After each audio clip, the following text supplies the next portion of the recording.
industry.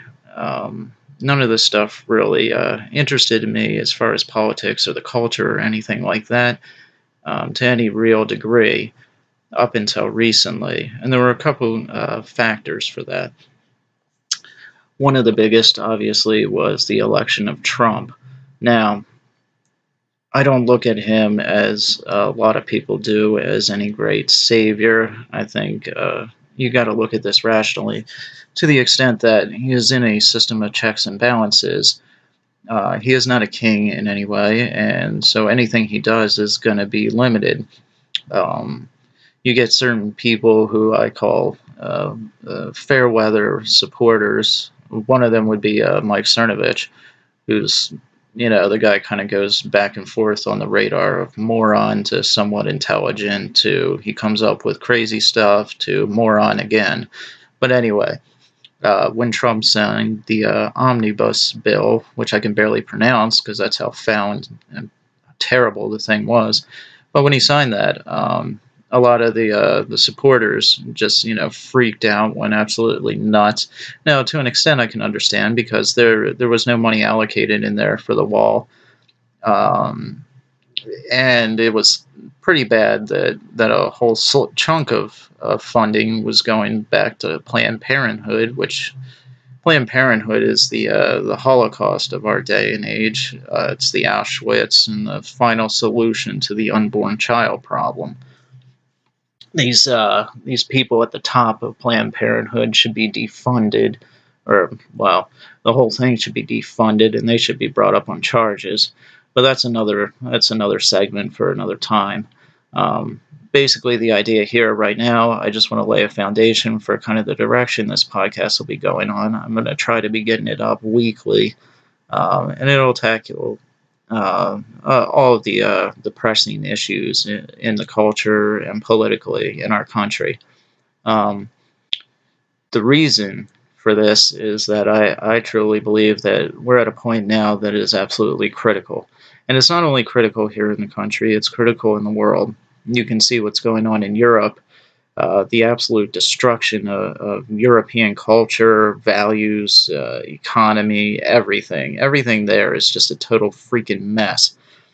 Most of it has to do with the unrestrained migration, immigration, legal and otherwise, that is going on over there, where just many thousands and millions of people are being imported in to particularly the UK, but well, not even particularly. I mean, look at Germany. Look at the great awesome utopia that Angela Merkel has created over there. It was Angela Merkel, by the way, who was on record saying that Islam is our religion, it is a religion of peace, and we are all for peace, and all the this is our religion. And merely a few days after that happened, a knife-wielding Islamist shouting Allah Akbar came at her and tried to attack her. Thank God he didn't have a gun. But you can see the results of that as well, banning guns. Right now, we are at a time in the UK where London's crime rate has surpassed that of New York City, and that's without guns. Every 90 minutes in London right now, as I record this, there is a machete attack. This hasn't stopped anything, and we'll get into the whole Second Amendment debate in possibly even the next segment. But that's another thing we'll be addressing on this podcast, is the raging debate over the Second Amendment, how the left is using children now, the survivors of the horrific shooting in Parkland, using them to further their propaganda, and they're really ramping up the attempts to get the whole public on their side for eventually just completely taking all the guns. You can see it with the rhetoric that's being used even by these kids. Some on the right call them crisis actors. I don't know. I'm not going to go down that little rabbit hole as far as whether what happened in Parkland was fake or any of that kind of stuff. There's people that say Sandy Hook was fake. I'm not going to get into that. I think, if you listen to Alex Jones on InfoWars, you'll get a fair dose of that kind of mentality. And I'm not going to go there. I'm not interested in going there. I think we can deal with what's happening without delving into that. If that is true, then there will be a time and a place for where the people that orchestrated that, if indeed they did, will be held accountable. But that is not now, and that is not here, and that is not for me to do. But it's undeniable that the kids in Parkland are being used by the left to push this whole agenda for taking the guns completely away. I mean, it was absolutely horrible what they did to Marco Rubio, what CNN did to Marco Rubio.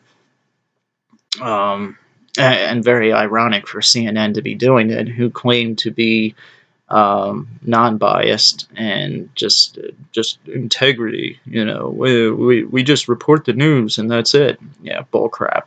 You do realize that in other countries, CNN is used by despots and other rulers to push their propaganda and their agenda on their public. And they willingly go ahead with this, CNN, I mean. So this concept that they have no bias and they are just, waltzing around reporting the news with journalistic integrity, you're naive if you believe that. The same can be said for some of the publications on the right as well, the other news outlets. When Bush was in office, I was extremely critical of like Bill O'Reilly and the Fox News and some of the other, mainly Fox News, to be honest with you. So, I mean, this isn't just a right or a left thing. It just so happens that right now, with the social justice warriors, with the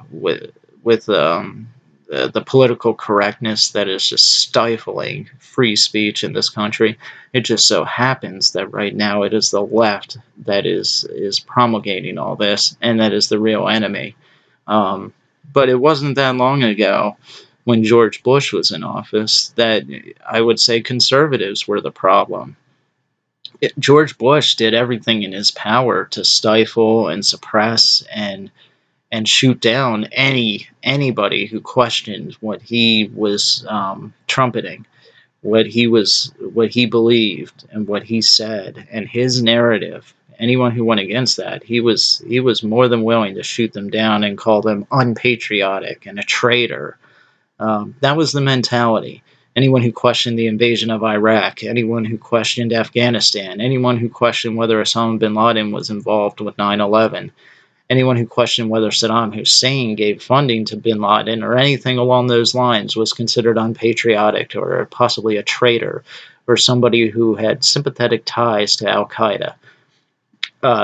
Total nonsense. The entire mentality of the extreme right and the extreme left is that of an enemy to free speech, an enemy to journalists, and as such, they need to be fought and stomped out. And thank God that podcasts, even such as my little one right here, can be put out, and for the moment right now, put out and not, well, actually just put out.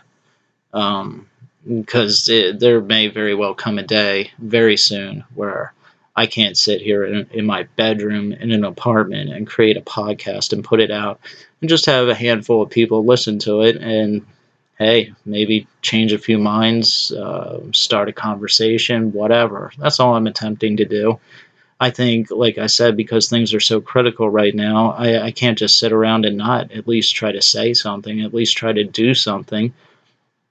I've always been a writer ever since I was little, so this is my attempt to do something. Things are happening too fast and too quickly, and if they're not put in check, if people don't stand up and say something and question it, or stop it in any way, then it may very well come to the point where, I have a 2-year-old where the future that he's looking at is very grim, where he will not be able to speak his mind and believe what he wants to believe, my wife included. I mean, that's one of the biggest reasons why I'm even getting involved in this, why I'm even thinking about doing a podcast. Why else would I want to do it? It's because, I at least can have my conscience clear that I tried to do something to stop all this insanity. Excuse me. Anyway, another big deal for me was that really started to, this podcast is called Woke Nation. There's that term that's always being floated around, kind of a slang term. I'm woke. Well, anyway, so part of the beginning for me being woke, as they call it, would have been the Charlie Hebdo shootings in 2000. I think it was 2015. And that had as big of an impact as it did on me because, these are cartoonists. These are people who are publishing a magazine. And I sympathize automatically with anybody that does that. Not that I agree right off the bat with them. And I certainly don't agree with a lot of the stuff that Charlie Hebdo puts out. They're an incredibly offensive, satirical magazine a lot of the time. But I wanted to look into it, and I was impacted by it so much because of who they are and what they do. Since I consider myself a writer, I have had some short stories published. I've written books. They're not published yet. Well, I have one book that's published. I published it on Amazon. It's called In the Year of Our Lord. There's some little self-promotion for you. Everybody go out and buy it right now. Anyway, but the Charlie Hebdo thing, it was, of course, touted in the mainstream media on CNN and even Al Jazeera in Europe and BBC, Channel 4 News. They tried to push the idea mainly that this was about the war on terror, and that these were they were Al Qaeda that came in and they shot up, killed 12 of the employees and cartoonists at Charlie Hebdo magazine. So they were from Al Qaeda, but that doesn't necessarily mean that this had to do with the war on terror. As they were all trying to push it, because the one thing that they're trying to ignore, and which the mainstream media is always trying to ignore, is that there is something fundamentally wrong with the religion of Islam. There are things in it, doctrines that they believe, and teachings coming directly from Muhammad himself, which are incompatible with the idea that this is a religion of peace. It is not. Muhammad was not a peaceful figure. He was not at all like, on the flip side, Jesus Christ, who didn't kill anybody and didn't attempt to have anyone kill anyone. But we'll get into that later, and we'll get into some of the people that are really at the forefront of the whole movement to question what it is that Islam really believes and how it needs to be reformed if it's going to be compatible with Western culture. And that's something that certainly needs to be looked at like now, like yesterday now, because of the millions and millions of Islamic refugees that are coming into Europe, unquestioned by Angela Merkel in Germany, Sweden, probably Norway, definitely the UK are being swallowed up by it. These are things you have to deal with now, and you have to question them now. And there are people that are doing this. Douglas Murray is one of them. A good book by him would be The Strange Death of Europe. Ayaan Hirsi Ali, Bridget Gabriel. There's a number of Majid Nawaz. There's quite a few, and you should listen to all of them, and listen to both sides even. Mehdi Hassan is somebody who takes the opposing view that the immigrants are to be sympathized with and are not here for anything other than a better life. And he would largely push the narrative that this is all having to do with Western tampering in the Middle East, that all this terrorism is a result of that. I don't believe that. I believe that this is a result of a clash of cultures that are incompatible fundamentally with one another. And I believe that when they talk about reforming Islam, what you're really saying is we need more Muslims who are less religious. The more religious the Muslim, the more likely he is to be extreme. That is my belief on it. Okay. So again, with the Charlie Hebdo shootings, that really started to get me woke, to the fact that, it's one thing when you see um, explosions, when you see 9/11, those were horrific, mind-blowing things, but to see somebody like journalists attacked, people that you would think have nothing to do with this, the last people on the face of the planet that you would expect to be shot in their offices in cold blood. And by the way, after all this had happened, the two shooters who were from Al Qaeda went outside and were shouting in the streets. They're recorded on video doing it by the survivors, by people on rooftops, shouting, "We are Al Qaeda from Yemen, and we are here to avenge. We have just avenged the Prophet Muhammad." Okay, so this is not a political thing. This was an attempt to impose Islamic blasphemy laws in Europe, particularly in France at the time. Um, the immediate result of that, of course, was the polarizing two sides. One saying, like I said, that this was about political intervention in the Middle East, and this is the result of it, and we shouldn't be there, and this is our fault, and Charlie Hebdo are racists and bigots and Islamophobes. That's the politically correct side of it. Anyone who questions or lampoons or satirizes a religion, particularly Islam right now, who is being given a free pass in Western culture for just about anything that they can possibly do. If a Christian had gone into Charlie Hebdo and shot all those men, for a number of their drawings mocking Jesus Christ and the Trinity, for example, if they had done that, you can bet that there would be protests worldwide, very violently and vehemently blaming Christians for this. There would be there would not be this cloak of immunity that's being cast over Islam, cast over Christianity, had those been Christians that did it. Anyone who says that there is naive and isn't paying attention to what's going on. For whatever reason, the left has decided, the politically correct social justice in this, people in this world have decided that Islam is their buddy, and they're going to protect them at all costs, no matter what. No matter what outrageous, horrific, terrible things they do. Just look at what's going on in Telford. With the Islamic rape gangs that are, hundreds and thousands of girls that have been raped and abused in Telford. And it's been reported on, but it's not the sensational story that you would expect it to be, that it should be. Not just expect it to be, but that it should be. And it's not. It's not, because it doesn't fit their narrative. The Parkland shooting fit their narrative, and so you've never heard the end of it. Not that I'm saying we shouldn't talk about it and discuss it and find a way to, it should be a part of the national conversation, but it was endlessly a part of the national conversation.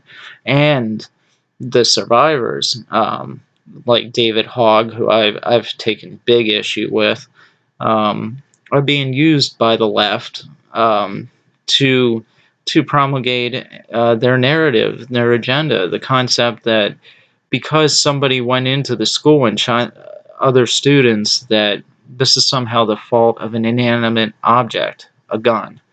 A gun is an inanimate... I can't even say it. It's an object. That's it. Just take my word for it. Inanimate... Anyway, the gun didn't kill anybody. The kid holding the gun did. And by the way, one thing that's also largely ignored in the Parkland shooting is Sheriff Israel and his 4 deputies who stood outside and allowed the shooter to kill those 17 children. He allowed them to do it. And there's no other word for it. He allowed those murders to happen. He allowed that massacre to happen, just like the FBI is complicit in it, because they had over 30 run-ins with this kid. They knew him backwards and forwards, probably better than he even knew his own self. They let him go. They let him go off and do what he did. They are to blame.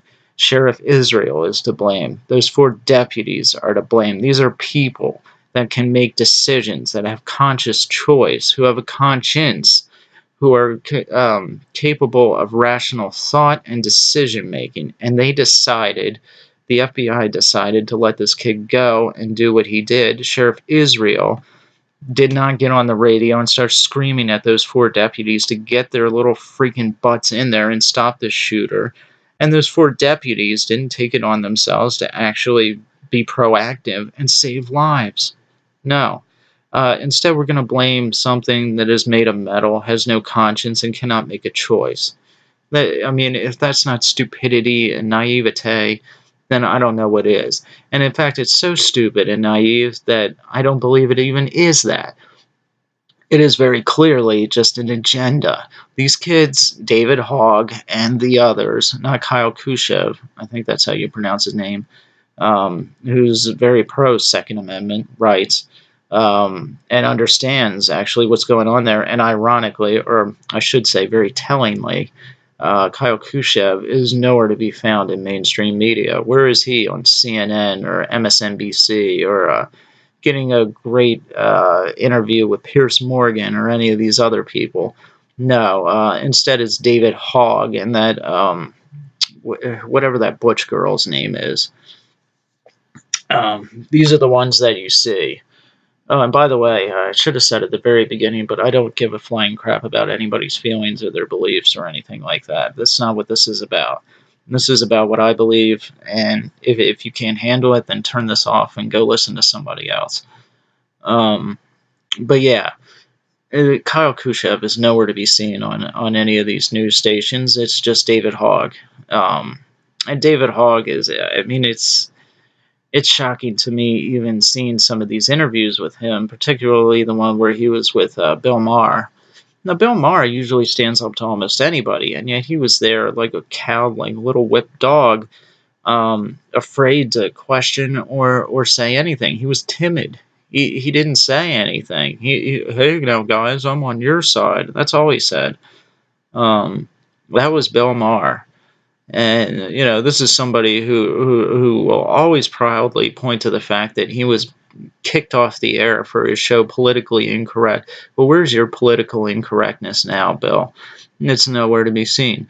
Now that instead you have a 17-year-old whipping you into shape and telling you what's what, and telling you how to speak and what to say and what to question, as David Hogg said himself, we are the experts. I am the expert. You're going to listen to us. You're not going to listen to anybody else. You're only going to listen to me. And again, there are some in the media or the conservative side of it. Like, again, I'll bring up Cernovich, Mike Cernovich, who said, we should these are kids, they're venting, just let it go. Well, that would be true, and normally I would say, yeah, whatever, just let them vent. They have every right to. They have every right to go into the media and say whatever it is they want to say. Who cares? But when it goes further than that, I think you need to question, and I think that particularly David Hogg has made it pretty clear that, he wants to play with the big boys. He wants to be right in there in the big league. He doesn't want to be treated like a kid because he's not treating anyone else around him with any respect at all. Look at what happened with Laura on the Fox show. On Fox, he put it out there, on Twitter, all because of one stupid comment that she probably shouldn't have made, but it wasn't even a bad comment, just making a joke about the fact that he didn't get into a couple colleges. So what? And because of that, he turns it around into a whole bully narrative, which is ironic considering what he does. What his response to all that was to bully in return. Good one, David. You got a lot of growing up to do, kid, you prepubescent moron. But he puts all our advertisers up there on Twitter and has his followers, who he has quite a few, I think over 600,000 now. and they call in, and some of her advertisers start bailing on her. So I mean, it's come to the point now where if you even question the narrative, the politically correct narrative out there, it's coming to that now where they are gunning for you, literally, in the sense that they will remove you from the air. They will pull your advertisers. They will do whatever it takes to get rid of you. Um, you see scandals and everything on the front page, but then if you actually investigate and go a little below the surface, and you see that quite possibly, like in the case with Trump, these are hit jobs to silence people. Particularly, as an example, what happened with somebody I'm a big fan of, Milo Yiannopoulos. Um, that whole podcast that was leaked because he was quote unquote promoting pedophilia, which he wasn't. And I'm not going to get too far into that right now, but I don't believe it. I heard what he said, and I don't care how anyone reacts to this, but I can understand, and I understand where he was coming from with it. If you understand what he was trying to say there, he said it wrong. He didn't speak correctly, but what he was saying was not bad. It was his perspective and his reality, and everyone has the right to say what their particular beliefs and perspective is. Um, Going back to Charlie Hebdo, though, um, we have every need now to stand up for ourselves and for our beliefs, and that is what this show is going to be about, or this podcast, I mean. And that's the direction it's going to be heading in. But that's for further segments. For now, we'll be moving on. Our next one, segment 2, will be called Spot the Loony, and that's where we particularly find people who are idiots on the side of the left and point out in what way they are being idiots. So that's this. That's the end of this one. We'll be moving on to Spot the Loony. Like I said, in the future, it'll be a lot more focused. In the very next one, actually, it'll be a lot more focused and a lot more pinpointed and narrow on the particular issues. But I just wanted to give a broad overview for now. All right, that's this. Now we're going to move on to Spot the Loony.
And we're back.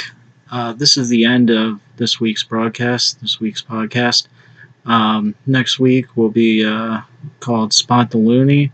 It'll be dealing most likely with David Hogg. He's coming out with a new book, and we'll be addressing what's going on with him and the Second Amendment and how he's been used instrumentally by the left to get rid of the Second Amendment.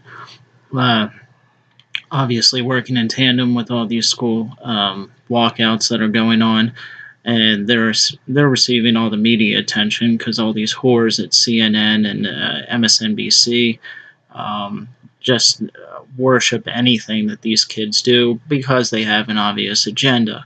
There's been other walkouts going on in support of the Second Amendment, and it's pretty telling that that this jackass David Hogg is promoted like he's the second coming of all things genius, and an actual survivor, Kyle Khrushchev, is completely ignored by the media, or for the most part, he is, because he supports the Second Amendment.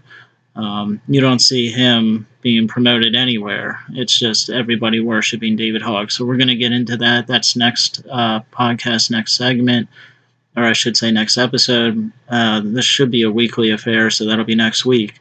In the meantime, we'll also be dealing with next week with the idea of it's an old idea, but it's come out in force recently. Christian privilege. It's come in tandem with the assault on white privilege. Straight white men are pretty much under attack like never before. So basically, if you don't like blowing other guys and you just weren't born black, then you're screwed. And if you're a man, and now they're going after Christians. We'll be getting into it next week with that, but they're passing a law in California to try to ban any Christian literature that might challenge the transsexual, transgender agenda. Basically, anything Christian that would challenge that there is more than two genders, or that you are born with your gender, like you are with your race or anything else. So we'll be getting to that insanity next week. Maybe Hillary Clinton. I'm watching that with what's going on with the recent suing of the Democratic Party, suing Trump and Russia and WikiLeaks, which is just the reaction of a cornered animal. That's all it is. They're deeply, deeply, deeply corrupt, and they know the hammer's about to fall on them, so they're lashing out, just like any animal would that's cornered. Like I've noted, there are 4 separate investigations going into the Clinton Foundation right now. There's a lot going on. Excuse me. There's a lot going on beneath the surface that's not reported in the media because everybody's just so in a tizzy and a frenzy over everything Mueller does, raiding Cohen's office, all this other stuff, destroying the client attorney privilege. But everybody focuses on that, and they don't see that going on beneath the surface. There's a lot of investigating going into the Clinton Foundation, into McCabe, now into Comey over whether he leaked these files illegally, classified information. The guy's an idiot. He puts this book out to try to justify himself and gain some sympathy from the public. That's the only reason that book's out. And also probably because he has a massive ego and he did it out of spite against Trump. But he's going down, and a lot of them will be. So maybe Hillary, we'll see what happens. It would be a great joy and a privilege, and I would probably break down weeping just out of sheer excitement and frothing at the mouth and everything if she were to be indicted and brought up on charges, because then potentially Obama could be next. It could go on and on and on. Then we might actually be looking at a government that isn't corrupt and full of criminals in the near future. Thank God for that, possibly. But anyway, for sure, next week will be the idea of Christian privilege. We'll be taking that on. I'm a Christian. I certainly believe in the work of Christ on the cross as my only hope of salvation. I believe it is a legal transaction between us and God, with Christ being a sort of our lawyer, so that when we stand before God after we die, we'll be viewed with Him in our place as innocent.